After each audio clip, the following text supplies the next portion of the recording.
مسلمانوں کے حقوق ادا کرنے کی بزرگی۔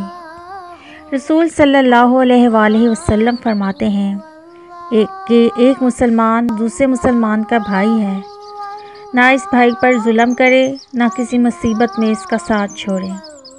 جو شخص اپنے مسلمان بھائی کی حاجت پوری کرتا ہے، اللہ تعالیٰ اس کی حاجت پوری کرتا ہے، اور جو شخص اپنے مسلمان بھائی کی مصیبت دور کرے گا، اللہ تعالیٰ اس کو قیامت کی مصیبتوں سے بچائے گا، اور جو مسلمان اپنے بھائی مسلمان کا عیب چھپائے گا، اللہ تعالیٰ دنیا اور آخرت میں اس کا عیب چھپائے گا۔ بخاری شریف۔ اور تم میں پورا مسلمان وہ ہے جس کی زبان اور ہاتھ سے کسی مسلمان کو تکلیف نہ پہنچے۔ قرآن و حدیث سے مسلمانوں کے یہ حقوق بھی ثابت ہوتے ہیں۔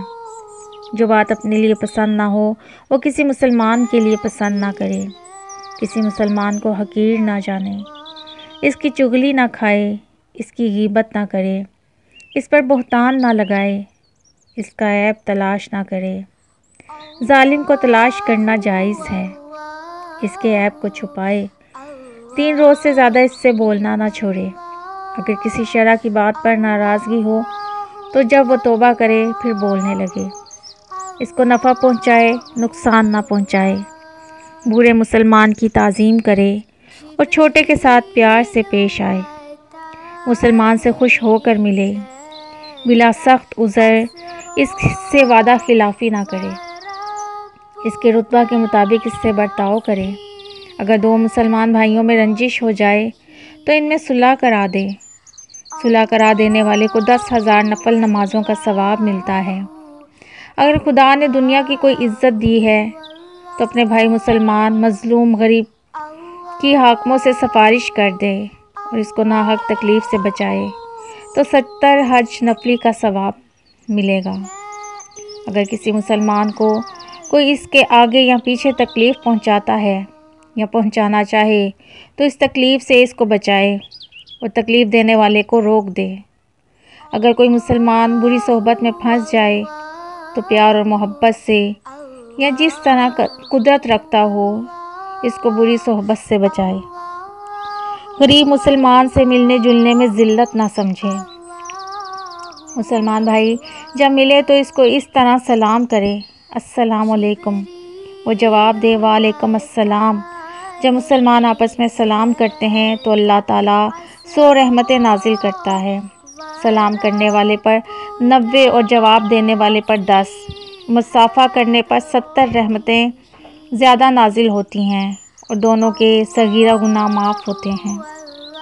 جب مسلمان چھینک کر الحمدللہ کہے تو سننے والا جواب میں یا رحمک اللہ کہے۔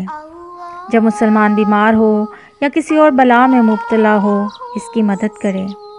اگر وہ تنگ دست ہو یا قرض دار ہو اور اپنے اندر قدرت ہو تو مال سے اس کی مدد کرے۔ رحمت عالم صلی اللہ علیہ وآلہ وسلم فرماتے ہیں کہ جب مسلمان بیمار ہوتا ہے تو اس کے گناہ درختوں کی پتوں کی طرح جھڑتے ہیں، اس سے دور ہو جاتے ہیں، اور جب کوئی مسلمان اپنے مسلمان بھائی کی بیماری یا کسی اور تکلیف میں اس کی خبر لینے جاتا ہے تو وہ جنت خرید لیتا ہے، اور جب خبر لے کر لوٹتا ہے تو 70,000 فرشتے اس کی مغفرت کی دعا کرتے ہیں۔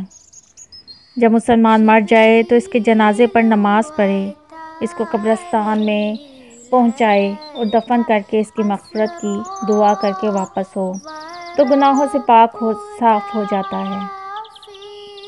مسلمان بھائیوں کی قبروں پر جایا کرے، ان کی مغفرت کی دعا کیا کرے، خیرات یا فاتحہ کا ثواب پہنچایا کرے، اور سوچا کرے کہ جس طرح یہ خاک میں مل کر خاک ہو گئے اسی طرح ایک دن میں بھی خاک میں مل جاؤں گا۔ الحاصل مسلمان بھائیوں کے نفع پہنچانے میں کوئی کمی نہ کرے۔ اس کار خیر میں بڑے بڑے ثواب ملتے ہیں اور مسلمان بھائیوں کو نقصان پہنچانے میں بڑے بڑے عذاب ہوتے ہیں۔ بے شک